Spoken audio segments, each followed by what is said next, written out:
पंकजा प्रज्ञा गोपीनाथ मुंडे ईश्वर साक्ष शपथ घेते की कायद्याद्वारे स्थापित झाले आहे अशा भारताच्या संविधानाबद्दल मी खरी श्रद्धा व निष्ठा बाळगीन.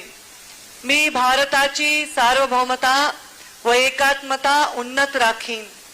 मी महाराष्ट्र राज्याची मंत्री म्हणून माझी कामे निष्ठापूर्वक व सदसद विवेक बुद्धीने पार पाडीन आणि संविधान व कायदा यानुसार सर्व तऱ्हेच्या लोकांना मी निर्भयपणे व निपक्षपातीपणे तसेच कोणाच्याही विषयी ममत्व भाव किंवा आकस न बाळगता न्याय्य वागणूक देईन.